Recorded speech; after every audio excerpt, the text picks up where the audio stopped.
Ya, pernah nggak sih teman-teman merasa uang itu kayak air yang mengalir di sela-sela jari? Baru dapat, baru pegang, nggak terasa, sudah habis. Kadang malah bingung, loh kemarin rasanya masih ada, kok sekarang tinggal segini?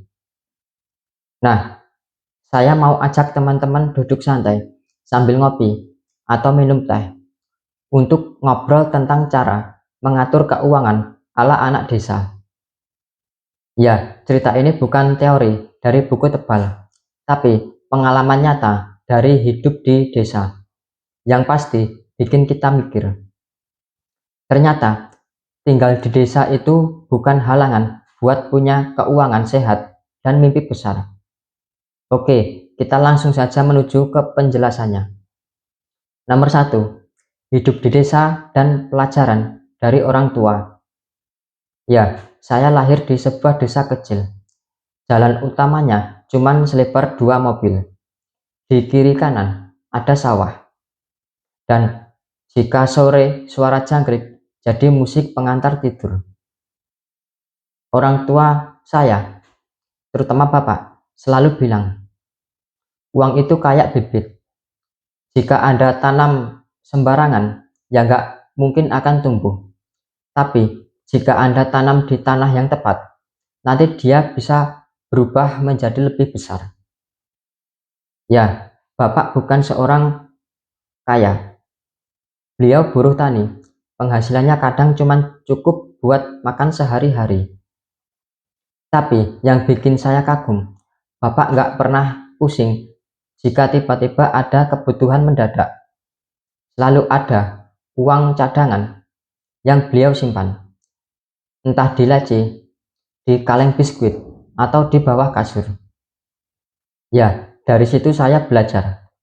Mengatur uang bukan soal banyaknya penghasilan, tapi soal kebiasaan. Nomor dua, memisahkan uang sejak diterima. Ya, orang desa punya cara unik yang sederhana tapi ampuh. Begitu dapat uang, langsung dipisah-pisah. Ibu saya dulu pakai amplop bekas undangan pernikahan. Ya, amplop pertama, kebutuhan makan harian. Amplop kedua, bayar listrik, sekolah, atau kebutuhan wajib. Amplop ketiga, yaitu tabungan. Ya, kadang ada juga amplop keempat, khusus untuk jaga-jaga. Jika ada acara mendadak, seperti kondangan atau ada tetangga yang sakit. Ya, saya ingat waktu saya tanya ke ibu saya, Bu, kenapa nggak disatuin saja uangnya? Kan gampang nyimpennya. Kemudian ibu cuman senyum. Kalau disatuin, nanti kepake semua. Pisah begini biar kita tahu batasnya. Ya, ternyata benar. Begitu saya coba di masa remaja, hasilnya luar biasa. Walau penghasilan kecil, uang terasa cukup. Kemudian yang nomor tiga, belanja sesuai musim. Ya, di desa, harga bahan pangan itu naik turun sesuai musim. Contoh, musim padi, harga beras murah. Musim ikan melimpah, harga ikan turun. Musim hujan, sayuran tertentu jadi mahal. Ya, orang desa yang pengen mengatur uang biasanya belanja lebih banyak saat harga murah, lalu disimpan. Ya, saya punya tetangga, namanya Pak Sarno. Beliau selalu beli jagung dan kacang tanah dalam jumlah banyak saat harganya sedang turun. Lalu beliau simpan di lumbung. Hasilnya, saat harga naik, beliau nggak perlu beli lagi. Bahkan kadang malah jual sisa simpenannya ke tetangga. Ya, pelajaran dari sini adalah mengatur uang itu bukan cuma soal nyimpen uang, tapi juga pintar memanfaatkan momen. Kemudian nomor 4, tidak memaksakan gaya hidup. Nah, ini yang sering bikin keuangan jebol, yaitu gengsi. Ya, saya punya teman di kota yang setiap bulan beli baju baru, nongkrong di kafe mahal, dan ganti HP setiap ada model terbaru. Hasilnya, gajinya selalu habis, bahkan minus sebelum akhir bulan. Sedangkan di desa, banyak orang sadar bahwa gaya hidup itu harus sesuai kemampuan. Saya ingat pesan dari bapak saya, jangan beli karena ingin kelihatan kaya. Belilah karena Anda memang butuh. Ya, banyak anak muda di desa yang sukses justru karena mereka berani hidup sederhana. Misalnya, teman saya yang bernama Darto, dia hanya punya motor bebek tua, tapi uangnya dia putar untuk beternak lele. Tapi sekarang dia punya kolam besar dan hasilnya panen dijual sampai ke luar kota. Nomor 5, menyisihkan untuk investasi kecil-kecilan. Ya, investasi ala anak desa itu unik. Nggak melulu saham atau reksadana. Kadang beli bibit pohon, beli 2 ekor kambing, atau beli mesin penggiling padi. Itu sudah jadi bentuk investasi.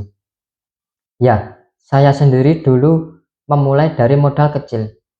Tahun pertama, saya beli 10 ekor ayam kampung dari hasil kerja serabutan. Saya rawat, bertelur, anaknya dibesarkan, kemudian dijual. Ya, dari situ uangnya saya putar lagi untuk beli kambing. Pelan-pelan jumlahnya bertambah.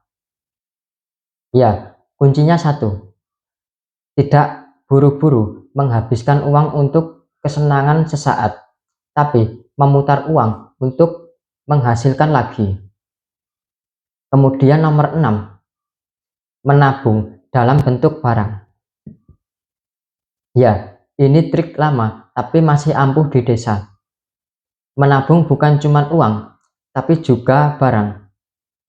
Misalnya, menabung dalam bentuk gabah, minyak goreng, atau gula. Selain aman dari inflasi, jika harga naik, kita justru diuntungkan.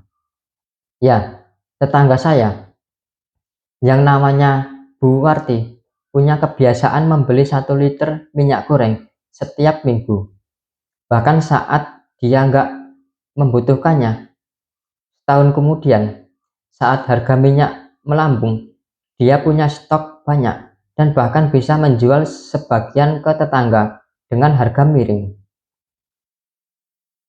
Kemudian nomor 7, menghindari utang konsumtif. Ya, ini yang paling sering menjebak. Banyak orang terjebak cicilan barang-barang yang sebenarnya nggak mendesak. Di desa, orang tua dulu sangat menghindari utang. Jikapun berutang, biasanya untuk modal usaha, bukan untuk beli barang mewah. Ya, bapak saya selalu bilang, utang itu kayak padi yang belum panen. Jangan dimakan dulu.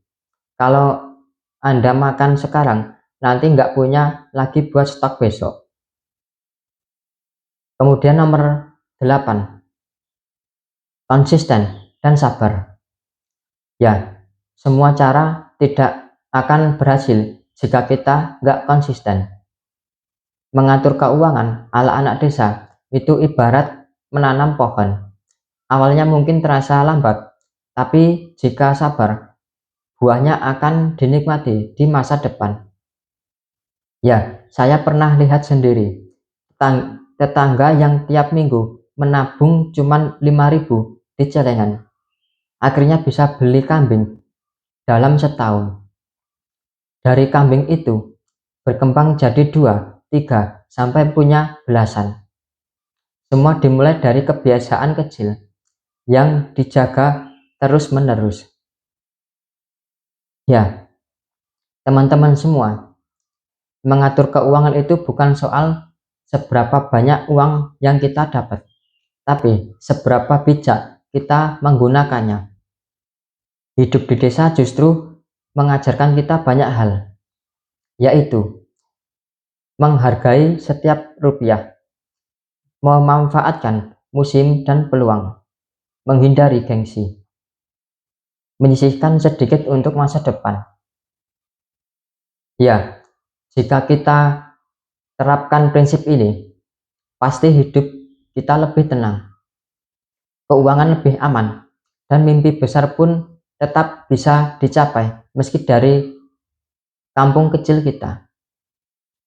Ya, jika kalian merasa cerita ini bermanfaat, jangan lupa like, share, dan subscribe supaya kita bisa terus berbagi kisah inspiratif lainnya.